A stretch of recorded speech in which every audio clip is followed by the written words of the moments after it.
or whether or not the opposition is going to be able to utilize it in their own fashion. But Diana going to be the first ban here for IG. That's a lot of respect to Godvi. Certainly is, because Diana was doing really nasty things on the Rift a couple of weekends ago when it wasn't being banned. And once again, attack PYL. Get rid of the Alistair, one of those supports that he can get a little bit further behind on while he's helping people. But then, yep, stop the initiation, stop all those good things. As Zatai cops another Shen ban. Yeah, Shen is going to be removed from Zatai, so no first pick. Of course, Shen has seen a lot of first picks here in the LPL, so make sure that you remove that one. He had like a 12-0-11 game on it. Yeah, ridiculous. That's another thing. So a lot of reasons to ban away that particular champion. Gragas is going to hit the bench as well, as IG are going to target TBQ on that one. But they need to get rid of Echo right here. Yeah, or Kalista. Oh, they do get rid of... Yeah. Well, IG... They're taking a long time thinking about whether or not to lock in Echo. They actually are, as they move over a few different other picks. That was facetiousness. It was, but it backfired. Completely. Right into my face. So that's unfortunate. They are going to lock it in eventually. So we just wanted to make you sweat, Atlas. Yeah, I certainly did. My goodness, don't turn the cameras on, because I am feeling very flustered. LGD now looking to pick up their first 2 picks here in this draft. Zatai looks bored. Well, he picked his champion. He's like, yeah, he's bored. He's done. Yeah. That's not his champion, I don't think. Wait, it's a tie. Could possibly be. As Braum is being considered by PYL and TBQ yet to make up his mind. And I like this pickup. You mentioned the fact that Braum fantastic synergy with Lucian, and that has been predominantly what Time has been playing. May as well just pick it away. Yeah, certainly, especially because Kitties plays Braum quite well there in the bottom lane, so it would not be a bad pick away. And it allows Imp to, once again, play an aggressive mid-game AD carry and try and bully the lane with PYL absorbing a lot of that damage. And what do you think about LGD not looking at a potential Victor pick as they actually lock in the Vayne here? The bottom lane already secured here for LGD, but IG, they can go for that sort of Venn diagram type team comp with the Victor. You're just head in hand right now, Spawn. You just don't even know what I'm talking about. Imp released an AMA a while ago. And he had played no Vayne. And one of the questions was directed at Vayne, what she needs to have to get back into competitive play. Okay. And he said, just doesn't do anything better than any other carry, doesn't have enough lane clear, gets picked on in lane, you have to pick Janna to play with it. And since that was released, he has played an absolute truckload of Vayne. Like, so much Vayne. And he's locked it in again. And he locked it in first round. Yeah. So... yeah, pen's been dropped, ladies and gentlemen. Spawn's out. Just doesn't want to deal with this one. I really like Vayne in the current meta. I think Vayne is, as long as you can pick the lane that you're going into and you're happy to lane swap if you don't get a good lane, then Vayne can be super effective because attack speed, shreds through high target health, also is that assassin when she picks up the Blade of the Ruined King to deal with low target health. So Vayne's a really versatile pick if you can protect her in bad matchups. And we've seen that teams can successfully execute that, and LGD, one of the best teams at hiding people. Well, the Kog'Maw was locked in over on the side of IG. Janna as well here for the bottom lane, but it is going to be the response from LGD to grab that Hecarim as well as the Rek'Sai. Looks like they're going for some dive buddy tactics here for these team fights, and Godvi is making spooky. It's spooky type. I wonder what that gives away as far as his pick is concerned. We'll see what he decides to go for, but on the side of IG, they're still making up their mind for the mid lane and the top lane. Yeah, so maybe you protect the Kog'Maw comp coming through here. Yeah. Would be very good news for Time. Of course, a new AD carry, getting a little bit more extra protection. We saw that IG were happy to do this with Kid in the roster, but they were playing it primarily with a Vayne at that stage. Yeah, and at the moment, sort of looking like a Nunu away from a Juggernaut here for IG.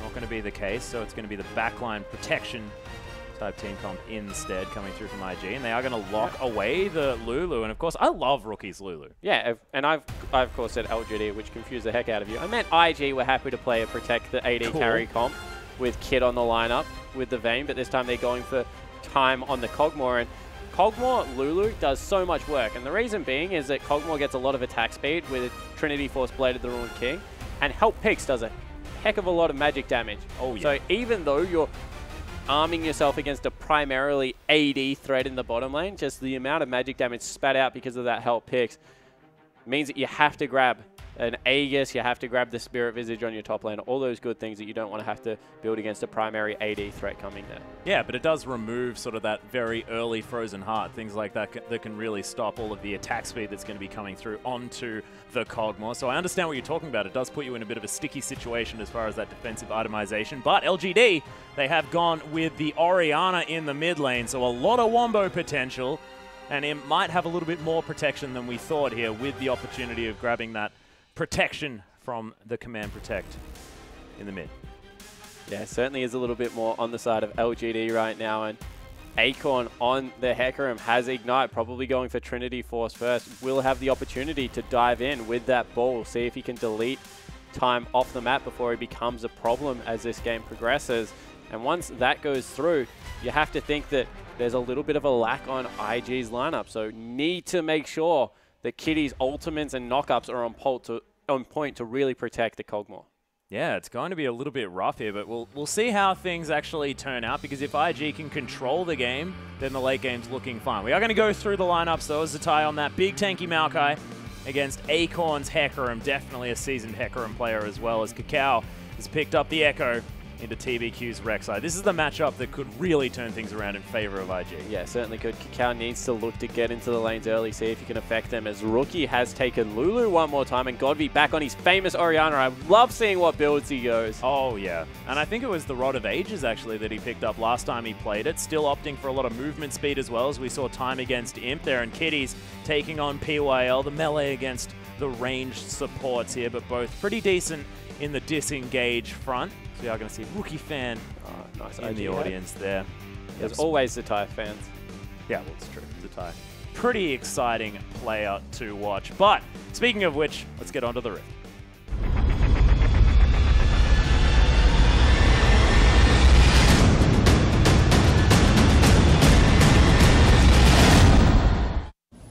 And here we are, ladies and gentlemen, for our final series of the night. Invictus Gaming taking on LGD. IG on our blue side this time around, as LGD are going to be on the red, and IG looking to be moving in a defensive line, but LGD grouping up, looking to try and get something going on early in this game. Just to paint the scene, as we see a 5-point defense coming through. These teams, 3 points separate them. LGD currently behind. Both teams have 9 points available this weekend and play each other, and then LGD go on to go against OMG and Vici, as a deep invade coming through from LGD right now. Yeah, Saplings are going to be tracking the LGD members as they move through. TBQ above ground, actually, so not going to be spotting anyone with the Tremor Sense just yet. See whether he decides to go for that Unburrow, or whether he wants to have a little bit of a faster jungle clear for the first level, which is almost unnecessary. And IG come up against LGD, WE, and Snake, as they're looking for someone to catch out. Doesn't look like they're going to find anyone. And they haven't seen 2 members come out of the jungle, so they must know right now that the lane swaps come through. Not a lot of knowledge for either side, yeah. Well, it's going to be wandered over here by PYL. So trade of blue buffs. Freezer's going to come out for respective laners, and this is what we said.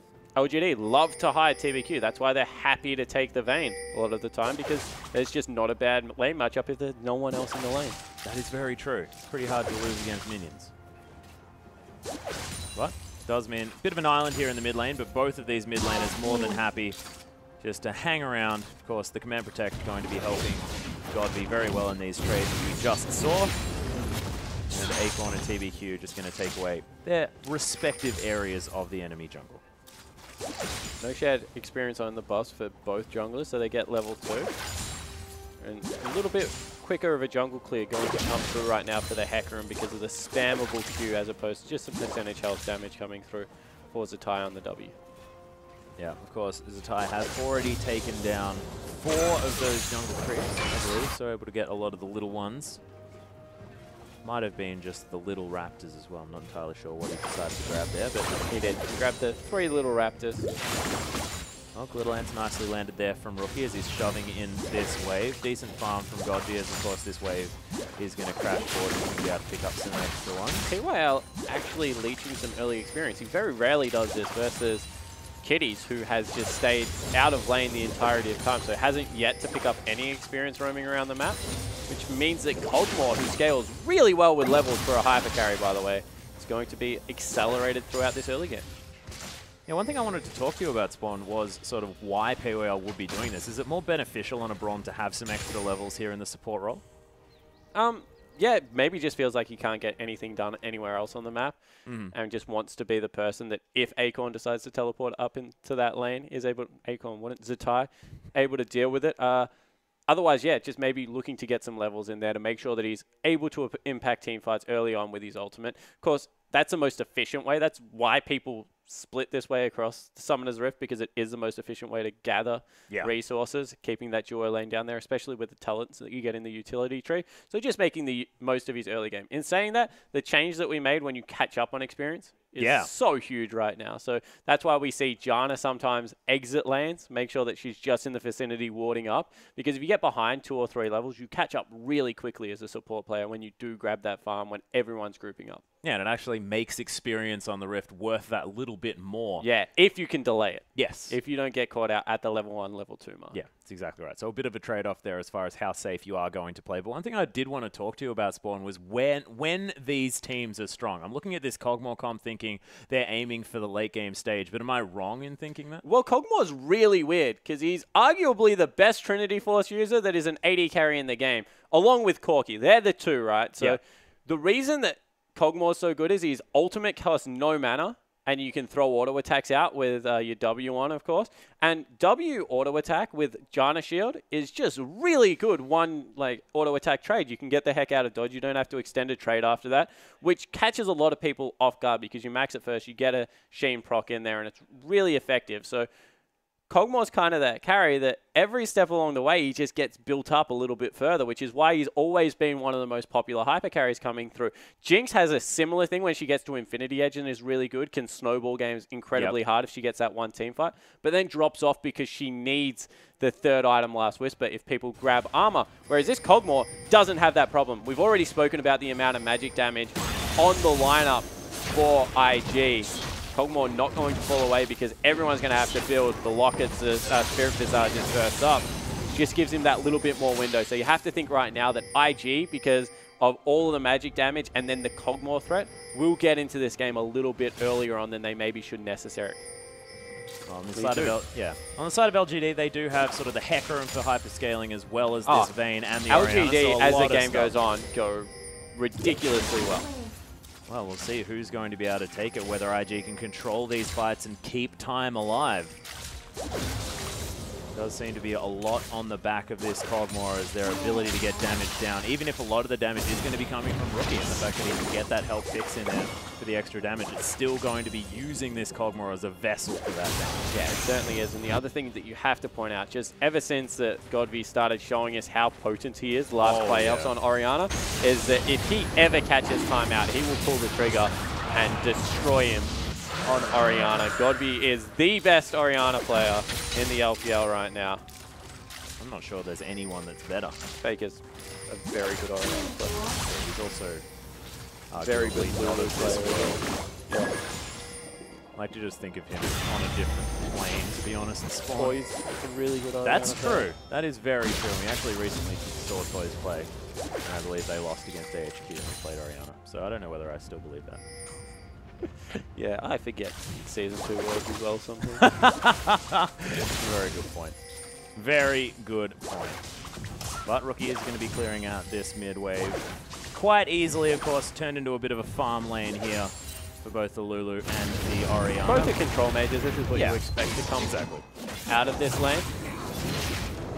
Godv will have a more offensive impact, and it's strange saying that about an Orianna because we always talk about Victor Orianna where Victor has the offensive impact, but Shockwave a much more offensive ability coming through than the Wild Growth. But Rookie is just going to keep Cogmore alive and augment everything that you need, the movement speed, the attack damage that will come through because of it. So really interested to see how they play this mid-late game because it's going to get there.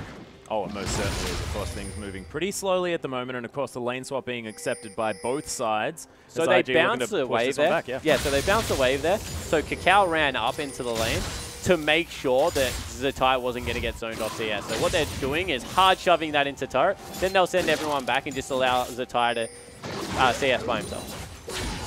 So he can grab that minion wave when it's a little bit more safely close to his turret. Oh, it's PYL and TBQ. We mentioned that they like to team up. Yeah, they're looking to try and pick off Time here as well. Devastating charge in from Acorn as Chilling Smite comes down. Time has to use the flash there, but gets knocked up. There's the stun from the concussive blows, and first blood goes to TBQ. And even worse, the Ty teleported down, and they burnt both summoner spells on their AD carry. He was dead. As soon as he saw two people behind him, probably should have just resigned to his face. Danced in the middle of the lane. Well, he's going to be stunned, so yeah, he should have just... Or danced when he had the opportunity. Yeah, like it. You know, that sort of thing. Needs to be doing those. But Acorn and Zatai now going to be facing off in the 1v1. I just figured out what you were trying to do there. Really? Yeah. It was that bad? Really? That is unfortunate. Acorn, on the other hand, is going to be able to hold this wave quite close to his turret as well. That'll push. But for now, it's quite close to his turret. You jerk. Well, Ty is going to make his way forward as well. Doesn't know where TBQ is, of course. LGD with a lot of wards towards the bottom side of the map. Unfortunately, they weren't able to pick up the first dragon, despite all of this extra vision that they now have acquired. I'm going to try and grab that when I just grabbed that ridiculously early on in the game. Yeah. Of course, that's one of the strengths of Echo, being able to secure the early objectives with his huge shield that he grabbed. Parallel convergence makes it pretty handy, as well as the fact that the longevity of the Maokai and the incredibly high base attack damage spawn. It is highest in the game. Look at that. Getting time though, we are in sort of the upside down laning phase now, as both the Janna and the Kog'Maw going up against Imp's Vayne. Imp got the lifesteal before he had to ever face Kog'Maw in lane, which means that he's just a little bit more safe. The persistent trades will go in his favor. There's no lifesteal on the side of the Time Kitty's lane. No real heal that comes through unless you count the Monsoon at level 6. So Imp more than happy to get up in their face and trade. As you can see, try and zone them away from some creeps. Yep, cheeky auto attack there, uses the tumble in order to pick up the farm as well. You can see Godbeat's almost picked up every single creep to ever get into this lane. He's a really good Orianna. He is. Certainly able to farm quite well as well. Living artillery from Time as he tries to farm. PYL once again. Yeah, Kitty's actually going quite aggressively as well, but Unbreakable going to stop anything. And of course, Janna not with a whole lot of damage at level 4, or ever. Now maybe the dive set up. Well, Imp looking for a condemn here. There's the final hour popped. He gets the stun. True damage not going to be mitigated with that exhaust. Kitty's is getting very close to dead as POL tanking the turret is going to leave. Rookie was up here as well, so they do disengage. Rotation came into the top lane from Rookie, but in the end not able to get anything. So early in this game, yeah, Echo actually looking for Godby here. Parallel convergence is down. There's the shockwave as Godby's going to skirt around the side. Not even going to get slowed. There's the wild growth as well. Command Protect is there. He makes it under his turret. Is he going to be able to get there? There's the auto attack. Finishes it, and Chrono breaks out. And this is why you just don't give Echo to really aggressive junglers. Because of that, he can get in your face with the red buff. You never are going to outrun him because of his passive. Then the ultimate is just this huge reset button. Once he gets what he wants, escapes, it drops turret aggro, it gives you a ridiculous amount of health back. It's basically Zed. He's just got a huge, better than Zed, it just gives you everything you want in the turret dive. Yeah, I forgot to say, but good. Yeah. That's unfortunate. It's okay, guys, there's hope for Zed players. Next patch. Not next patch. From 2 patches from this. Yeah, 2 patches from this particular game, as we are into 5.13. But devastating charge, there's the ultimate as well from Acorn. Not going to find Zatai, but they will trade that for a flash, which is definitely good news here for LGD. So, Imp and PYL are rotating back and forth through lanes really quickly right now. And what that means is that they're always shoving out the wave, and they're accruing CS on the Vayne. So, 23 CS is the advantage right now for Imp. He's going to be able to shove this wave out again, and there's no real way for the Kog'Maw to be able to respond because they don't want the 2v2 lane. We already saw that it got dove, so right now it just means that Imp's going to get bigger and bigger, pick up that Blade in the Royal King nice and early, and control the map for his team. They will trade objectives here, but LGD probably will grab 2 in response, being Dragon and Bot. Yeah, and of course LGD with a lot of vision around that Dragon area. TBQ looks like he's just starting it up on his own as well. He certainly has. They've got exclusive vision of the area, and no one's around from IG. So going to try and trade top turret for that dragon. And could this be part of IG's plan as well, Spawn? The fact that they took that early dragon, meaning they don't need to contest around these sort of mid-game team fights? Oh, they definitely don't want to fight right now. The problem is that they gave up the 2-for-1 special, which they would not have wanted to do. Special. But yeah, with the advantage that Imp already got, he's sitting on a recurve bow. There's not even the Sheen right now. You can see that Rookie hasn't picked up the Athene's Unholy Grail, so he's not where he wants to be on the Lulu. So definitely a good decision to not fight LGD at this particular time. Well, Imp is going to take away the Krogs here, as that turret hasn't quite fallen down yet, but LGD are going to finish that one off. You can see gold picked up there from Imp as far as local is concerned, and time continuing to shove this one out. Akon going to get slowed by the Zephyr, but Kitty's not going to offer any kill pressure. Akon just looking to try and pick up as much farm as he can. Now has the Ninja Tabi, and of course, that Ruby Crystal.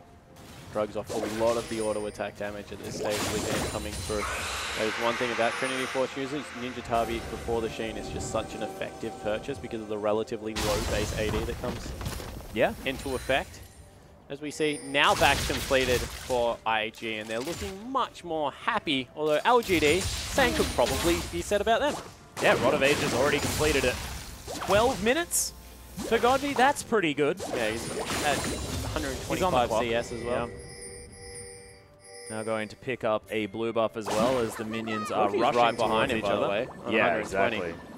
Both of these mid laners been farming very well. Spidey senses were tingling here for Godby. Not going to be checking that one, as Cow probably going to be able to steal away this blue buff. Yeah, but as we say that, TBQ is already on the other side of the map. Well and truly aware of Cow shenanigans. Not going to be able to clear out this pink ward as well, as they didn't actually check, so LGD is still going to have knowledge of the area. But that means that Godby didn't get it, and Rookie did. And now they're caught on they're doing the do-si-do. They're on the wrong side of the lane. Well, Rookie's going to clear that one out. Lots of damage down onto that mid-outer turret. LGD now looking to transition towards the top side as minions have crashed towards that one. And Lots Imp is just so strong that he's zoning people off turrets. He's not even taking them. The creeps are taking them by themselves, and he's getting solo experience still.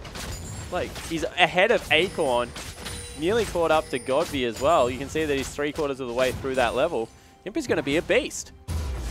Almost already is here, 33 CS in the lead. You can see LGD actually having the advantage here globally as far as that gold. BYL might have caught out Rookie. There's the Shockwave as well as he ignites down. Is the Wild Growth going to be enough here, as it seems like they've ran out of CC. Zatai's in here. Kitty's round through the backside as well. Monsoon available. PYL comes in with the stand behind me. There's the parallel convergence. Cacao looking for the stun, finds PYL. He is so low, going to die as the jungler grabs another one. Exhaust onto Godby. Not a lot of mana here as Kitty's Monsoon to keep himself alive. Knock up from TBQ. There's the chrono break out for Cacao to break the aggro at the same time. But Acorn and Imp, they're here as well. Final hours being popped. Zatai might be in trouble, able to at least become untargetable for the next little while. Glitterland's going to save Cacao for now as Zatai's going low. Imp grabs the kill, flashes after Kitties, looking for the last auto. There it is for the double kill.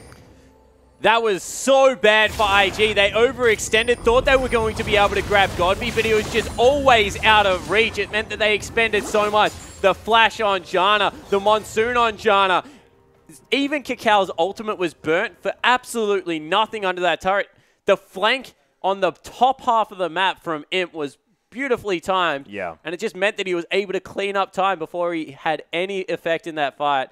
Juggernaut just wasn't teamed up there, and really good positioning from LGD mean that they took it. Yeah, it wasn't much of an option, as well as the fact that that was off the back of Rookie getting caught out. And we do have a replay of what just happened, and let's have a look. Yeah, so they think that they've come up with a jackpot here. PYL has been caught out.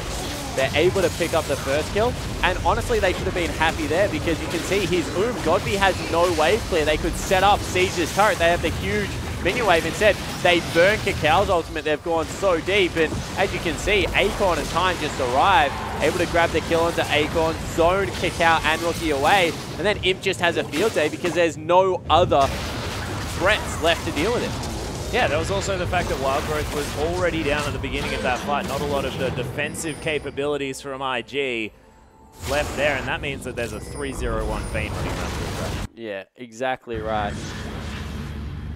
As we do jump back into live, guys. Pretty quickly. That short pause, yeah. It was nice, smooth transition. Yeah, the fast Rek'Sai, love it. Rookie locking down Siege as well. Always like to see that as Godby still hasn't gone back.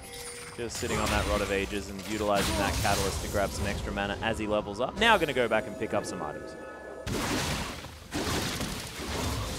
See what he goes for next. Is Hikau being invaded by PYL? Not sure whether PYL is going to be able to win that one. Of course, only a level behind. Oh, he got it. Oh, he stole it. PYL, the Lord himself. Winter's Bite doing the work. That's maybe that on 1 buff was HP too as well. Maybe it didn't need to do too much damage. Glitterland's going to find him. He's not going to go any further here. TBQ actually going to use the ultimate to get himself towards Rocket. Cinderhawk completed as well as the Kindle Gem and the Sight Stone. So lots of health available for LGD's jungler. But Hikau not picking up the Sight Stone this game. yeah. A lot of cooldown reduction already, actually. I think that's 30% purely from items. I believe Cinderhawk gives you 10, sorry. Yes. 50% from items already. He'd be getting close depending on what his runes are. Probably doesn't have any on his runes if this is the build he's going. It'll probably be to lock it into Frozen Heart. Good point. Puts him at the 40% mark. He's going to easily take down the turret he prepared earlier. We'll see whether he rotates around. Of course, split pushing Vayne is definitely going to be a threat at the moment, considering his items. Look, he's overextended. He's baiting here for his team. Yeah, there's the parallel convergence. It's down. Rookie still has the ultimate. Can use it to get away, but LGD have got the heck out of here. That dissonance did a lot of damage. In comes Imp with a whole lot as well. But the Monsoon's going to get him out of there. He still wants more, of course. Imp able to catch the tie. There's the twisted advance, but he's not going to be out. Oh, actually flashes out of the way. Godby, in the meantime, is going to destroy Kitties as PYL's doing some work as well. Double kill for Godby as he's finally on the scoreboard, and they grab a turret. Yeah, in the end, LGD with just such good positioning. IG tried to make the Q play, bait Rookie out, send 4 members in behind him, but LGD just had it read. They were able to get away. Now they pick up 2 turrets. Imp is a monster. We said that he was going to be accelerated. By God, he is huge. And Godby now picking up a double kill. As you mentioned, finally on scoreboard, they'll grab the 2nd dragon of the game, 3rd dragon of the game. Yeah, 2-1-1, so 3rd dragon is going to go to LGD. Of course, IG grabbed the 1st one here this game, so not going to be a 5th dragon threat too much longer here. Actually, too long, if I was going to get my words correct, but that is close to a 7,000 gold lead already for LGD, and somehow they've just screamed out ahead. You have to say it's largely off the back of his Vayne pickup that Imp didn't have a whole lot of faith in earlier on. Has now found something that he likes. He's just lulling someone else into a false sense of security, I believe. It's all mind games. It is. As we do have another pause, guys. Another brief pause. Phantom Dancer was just completed by Imp's Vayne as well. So 2-item Vayne against just the Trinity Force from the Cogmore. Luden's Echo also picked up from Godby. So he's gone once again for the movement speed. Of course, a little bit of a damage tap came through for Luden's Echo, supplemented by a huge movement speed boost, 10% now. Yep. Get you around the rift nice and quick. Thanks for the peace sign there, PYL, as well. We'll see what these teams can do. Let's get back to this one. Kitty's looking pretty content, or intent. I was going to say concerned would have been a better way to put it. Yeah, I was going to go looking intently, but then I said content, and it didn't make any sense at all because it's not what he looked like. PYL looking pretty happy on the other side of the rift. We are back into the game, though. So Cow maneuvering around the jungle. Spots a ward. Doesn't spot it, of course, because that one's invisible. Not having any luck right no, now. I'm not. Things aren't going well, Spawn.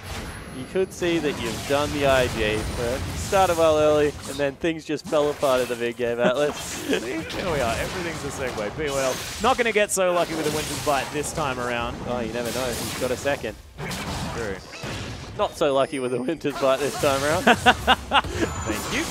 Another 2 more minutes. We are going to have that Rod of Ages completely stacked up here for Godby as well, sitting on, I believe that's 6 or 8. 6, I think, because he boarded at about the 12-minute mark. So it's going to be 22 minutes, and that one's going to be completed. Brownbag's still sitting on him, though, with that Luden's Echo. We'll see whether he goes for early Alacrity Enchantment for the extra movement speed. Does like to run fast on his Orianna, generally. Don't want to make any assumptions, and we'll see what he decides to finally do as he grabs his items. And you can see that just in every major position, they're slightly ahead Spirit Visage finished up in the top lane versus just Components with the home guard enchant also done from Acorn. He's 2-0-4, sitting very nicely. Mid lane, even though farm relatively equal, Godby just edging his way ahead because of those kills. And because of the kills and the turret lead that's been picked up, it's just accelerated that little bit further than what you would have normally liked for IG, who has a great scaling comp. They've got the Lulu, they've got the Kog'Maw. They're just not going to be able to get there. We said this is going to go late game. LGD are playing their team like a mid-game comp. Yeah. And they're just taking the advantages that they gained. And 3-0-4 on this Vayne in comparison to a 0-3-0 Kog'Maw just means that this Vayne is already at the late game stage. Now with a pickaxe in the back pocket as well. It's just so far ahead is Imp that all of these things that we talk about in reference to Vayne don't apply this time around. Yeah, they certainly don't. And, you know, once again, you have to, as much as I like rookie Lulu, I think it's really good, you have to question when they play this style of League of Legends without a threat on the top side of the map that isn't Cacao. They seem to struggle in these fights as they break out throughout the mid-game until their AD carry really is secure in their gold. Happened with Kid, now it's happening with Time. Sometimes you feel that IG just try and get a little bit too cute with their compositions and should play more to their strength. Yeah, not really putting the power in the right hands, maybe. Well, let's see whether they can turn things around. Of course, we've mentioned the fact that IG's comp can work fantastically well, assuming Time can stay alive. As teleport, ignite, and ultimate would burn out of Acorn. He can teleport into that brush behind Time. Tried to take him out. Did not succeed. No, he didn't. Got a flash for it, though. Teleport, ignite, and ultimate in trade for a flash. Imp might be caught out here a little bit. Oh, parallel convergence is there, but Imp. Whitey sense. Yeah. A lot of talk about that. There's the combo. The tie takes a lot of damage. The true damage from those silver bolts, man. They are doing some work. And no one can go with Acorn right now on the top side of the map, so it just looks like they've given up and even trying to do it. They now send Rookie there, but he's the guy that needs to protect Time. So no fight going to go in their favor. BBQ's just farming out his jungle. He, of course, has that Void Rush if he ever needs to get anywhere. Backing members of LGD. Of course, Godby just wants to be able to move faster, so needs to complete those Alacrity enchantment boots. And as I say it, going to grab it there and making up for the fact that he doesn't have the Athene's Unholy Grail or the Morellonomicon by getting those Lucidity boots. Have to check out later on whether he runs scaling CDR blue to make up the difference or whether he just relies on blue buff being given over to him. But you're right, it's just, he's always done this. He just refuses to build standard on Orianna, and for some reason it just looks much better when he does it. Yeah. Than anyone else's. LGD start up a Baron out of sight. Yeah, all five of them here. Of course, Silver Bolt's doing a whole bunch of work as well as Blade of the Wrong King. That is very dead. Baron's now they're going to engage. Yeah, they're going to try and turn it here as Acorn's running incredibly fast. Howling Gale going to find POL and possibly stop this engagement, but the damage has been done. LGD, 9,000 is close to the gold leaders. I believe that Gronk was just stolen away by Zatai. But LGD looking to try and siege up this turret, extend that gold lead even further. As in goes Acorn, actually gets a devastating charge damage off the Kitties. He's going to get pushed off. And it's 10,000 gold right now, 22 minutes in. LGD have just completely strangled IG off this map. And there's nothing they can do. The primary carriers are just so threatening right now on LGD. They can't clear the minions out. Parallel Convergence is there. Imp going to tumble out of the way of it. Stun actually goes down. Timewinder in, but not a whole lot of damage available. Looks like LGD going to be able to break the base here as Zatai. He's going to get slowed, and my goodness, the damage out of Imp. The combo does get completed on those silver bolts. Inhibitor's going to die as well. And Imp's Vayne is just so scary. Imp is making a very good case for once again being considered premier AD carry in the LPL. He is just looking so threatening at week this after point. week. And he's cornered Zephyr Atlas. Oh my goodness. He's the best player in the world, in my opinion. The tenacity, the extra movement speed Spawn. Multiplicatively scaling with his boots too, as well as that Phantom Dancer. As all movement speed items do. Just be quiet. Okay, it sounds good. I just love Zephyr as an item. It's fantastic. But I actually really like Zephyr for the attack speed it gives you. Yeah. Especially because Vayne gets so many hidden stats out of her final hour. All the AD that comes into effect when that is popped. Tikau going to face check tremendous. Doesn't care. Be too worried about it. Actually goes aggressive there. Looks like they're surrendering. Yep, that was going to be the flash there as IG. They do surrender. Monsoon goes down from Kitty, so no one going to die just yet. But 24 minutes into the game, and IG, they tap the mat, see whether they can do it better next time around. Yeah, Imp came into vision with that Zephyr, and they were just like, we're done, guys. Yep, sorry. Too much professional itemization. And you can see, this is the reason that so many people regard LGD above and beyond where they've sat on the standings the whole time through. They did it split one. Yeah, they did it split one, and now with 9 points available, they can move up to 34 points. That's 1 point behind QG, I believe. Xiaogu going to beat them out in that second spot, but they can still grab third if they really take control of this weekend. And when they get rolling, what is him doing? Is he talking? Is he sleeping? Yeah, I don't. Yeah, when they get rolling, they're just so fun to watch. Oh, they certainly are. And of course, Godby on the Orianna. There are so many picks in that game that are just, I guess, trademarks of LGD. Acorn's Hecarim, as well as, you know, TBQ on the Rek'Sai, one of the champions that he can definitely make work. It wasn't quite the Lee Sin, but the Orianna coming out of Godby as well. I mean, bit of an